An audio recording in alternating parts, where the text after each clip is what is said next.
अगर मैं आपसे कहूँ कि सिर्फ 3 दिन में हमने इतने सारे अनफर्गेटेबल मोमेंट्स एंजॉय किए, जहाँ लेक थी, वाटरफॉल था, टॉय ट्रेन थी एंड नीलगिरीज लैंडस्केप्स थे, एंड मोस्ट इम्पॉर्टेंटली हम लोग अपनी फैमिली के साथ थे, जहाँ हमने फैमिली के साथ क्वालिटी टाइम स्पेंड किया। तो चलो ले चलती हूँ मैं आपको उस सफ़र पे।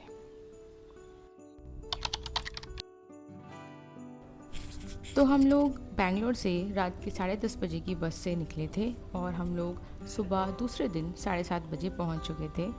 तो थोड़ी सी नींद, बहुत सारा excitement and finally a trip started.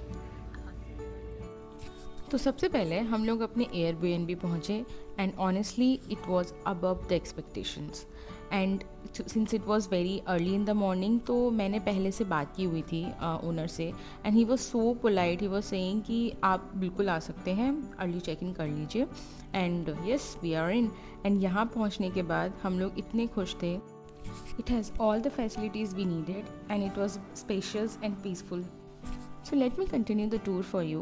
It is a Airbnb situated around 3 to 4 kilometers away from the city, and it has 3 bedrooms, one above and 2 downstairs. All the bedrooms has attached washrooms, and 2 bedrooms downstairs were having balcony. इससे आगे बढ़ने से पहले let me show you the view from the balcony. It was so peaceful.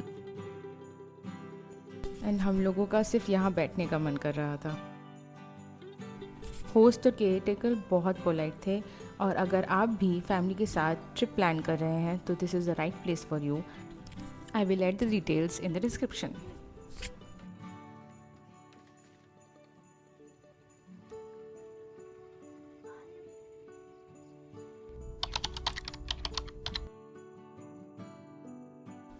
तो अब शुरू करते हैं हमारा पहला दिन इन ऊटी. हमारा फर्स्ट स्टॉप था Pykara lake, and honestly boating experience की वजह से ये और भी स्पेशल हो गया. तो वी टुक 8-सीटर बोट, एंड जब बोट बीचों बीच थी लेक के, तो इतना शांत एनवायरनमेंट, आसपास पहाड़, हैप्पी फेसेस एंड ठंडी हवा. ऑनेस्टली ये मोमेंट्स सिर्फ फील किए जा सकते हैं.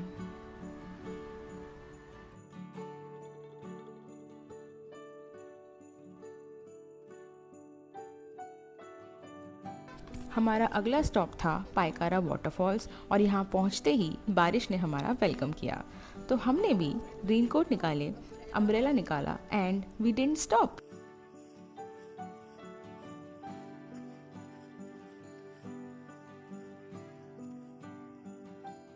तो कभी कभी बारिश ट्रिप को स्पॉइल नहीं करती, बल्कि उसको और यादगार बना देती है.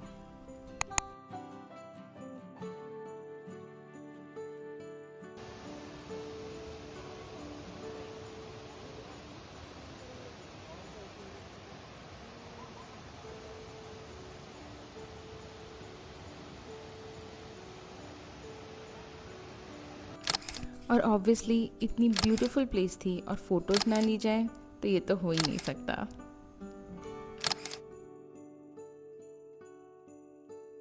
अगला स्टॉप पहुंचने के लिए थोड़ा सा स्ट्रगल करना पड़ा, क्योंकि रास्ता थोड़ा सा स्लिपरी हो गया था बारिश की वजह से. पर जो व्यूज़ हैं are totally worth it. This is Wenlock Downs, and it is commonly known as shooting point in Ooty. And honestly, this place felt so unreal, and I would say that you will also agree with me.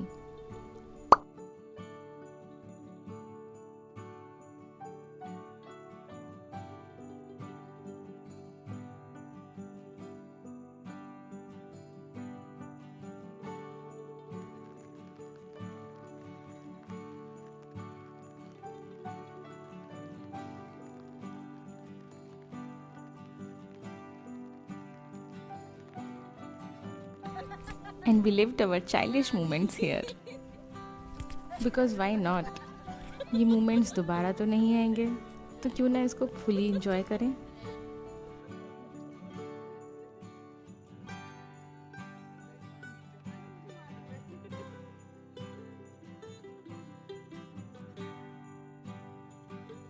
और इन्हीं सब के बीच हमने कुछ और यादें capture कर ली.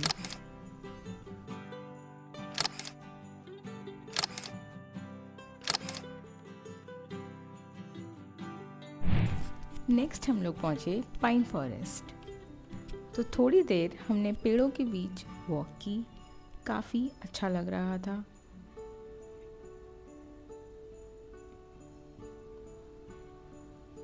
And फिर हम लोग जाके बैठ गए लेक साइड, और ऑनेस्टली यहाँ से जाने का मन ही नहीं कर रहा था। तो कभी कभी सिर्फ थोड़ी देर बैठ जाना भी अच्छा लगता है। और इसी तरह हमारा डे 1 ख़त्म हुआ। बहुत थकान थी पर एक्साइटमेंट थी दूसरे दिन की।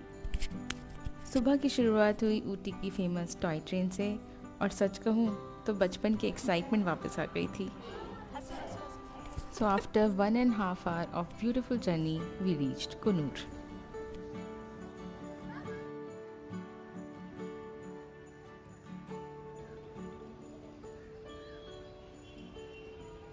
बीच रास्ते में हमें एक रैंडम स्पॉट मिला जहाँ पे हमने फ़ोटोशूट कराया चाय के बागों के बीच में।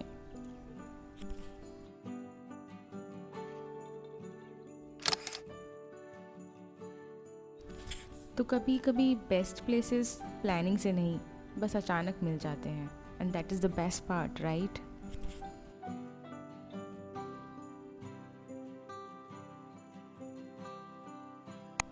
Then we reached Dolphin Nose viewpoint, and honestly, the combination of clouds, mountains, and valley was just breathtaking.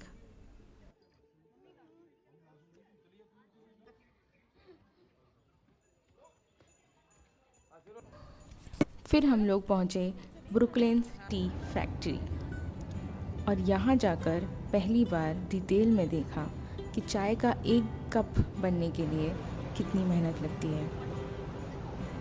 हर एक स्टेप देखते हुए सिर्फ एक ही बात दिमाग में आ रही थी कि जो रोज़ चाय का कप हम इतना कैजुअली पी लेते हैं, उसके पीछे कितनी लंबी जर्नी है।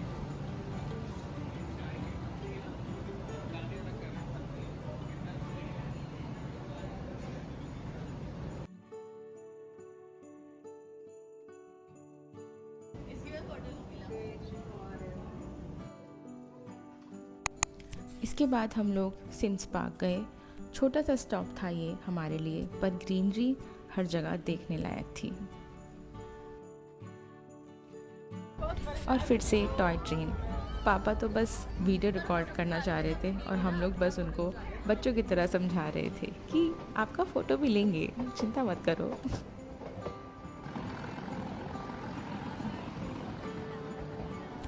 And we record some filmy moments for all of us. And believe me, वो moments वीडियोस से ज़्यादा यादों में रह गए।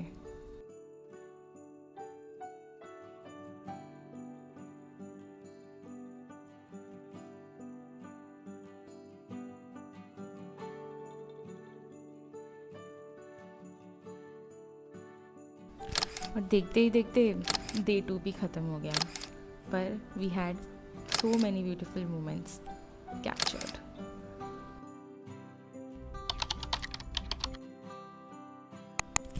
और आखिरी दिन की शुरुआत हमने कर्नाटका हॉर्टिकल्चरल गार्डन से की, and honestly this garden change the definition of gardens in my life. ऐसा लग रहा था कि किसी पेंटिंग के बीच में आ गए हैं। और सच कहूँ तो हम लोग सिर्फ गार्डन एक्सप्लोर नहीं कर रहे थे, हम लोग बच्चे बन चुके थे। हम लोग बिल्कुल वैसे ही एंजॉय कर रहे थे जैसे कोई बच्चे करते हैं। और एक एडवाइस दूँ, अगर आप यहाँ पर आ रहे हैं तो थोड़ा सा एक्स्ट्रा टाइम लेके आइएगा, क्योंकि यहाँ से जाने का आपका मन नहीं करेगा।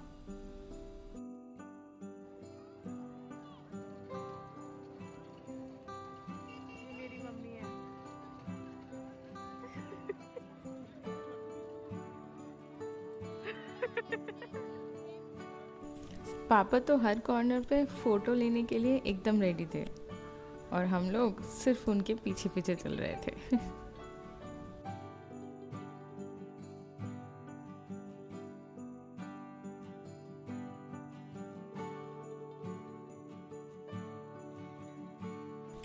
यहाँ कोई जल्दी नहीं थी, बस ठंडी ठंडी हवा, खिलते हुए फूल, so much greenery, and family के साथ बिताया हुआ हर एक ब्यूटीफुल मोमेंट और सुकून भरा दिन।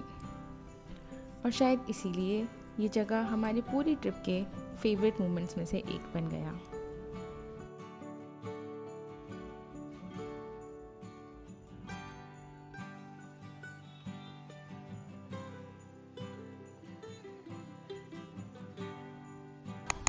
फिर हम लोग पहुँचे वर्जिन अर्थ बर्ड किंगडम। यहाँ पे डिफरेंट ब्रीड्स के पैरट्स थे एंड हम लोगों को सीड्स भी दिए गए उनको खिलाने के लिए। बट ऑनेस्टली अगर टिकट के प्राइस कंपेयर करें तो हमको पर्सनली इतना वर्थ इट नहीं लगा। एक्सपीरियंस अच्छा था, इंटरेस्टिंग था। ऑस्ट्रिचेस भी थे, मैंने फ़र्स्ट टाइम देखे थे यहाँ पर। हाय करो से।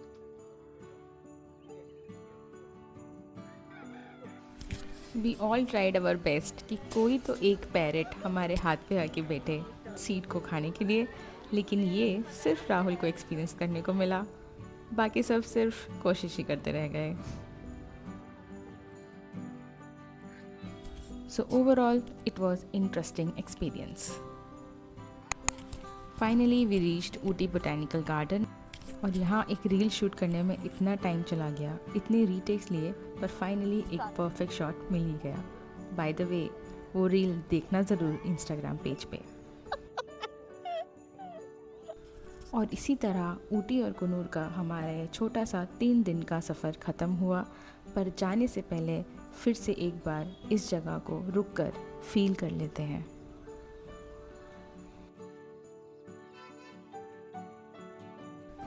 तो हम लोग सिर्फ फ़ोटोज़ और वीडियोस वापस लेके नहीं आए, बल्कि फैमिली के साथ बिताए हुए वो सारे पल जिसमें फ़न मोमेंट्स, क्यूट मेमोरीज़ थी, वो सब लेकर आए हैं, जो शायद कभी पुरानी नहीं होंगी। अगर आपको ये व्लॉग पसंद आया हो तो इसको लाइक कीजिए, चैनल को सब्सक्राइब कीजिए और कमेंट में मुझे बताना कि आपका इस ट्रिप का फेवरेट मोमेंट क्या था। मिलते हैं अगले सफ़र में। बाय।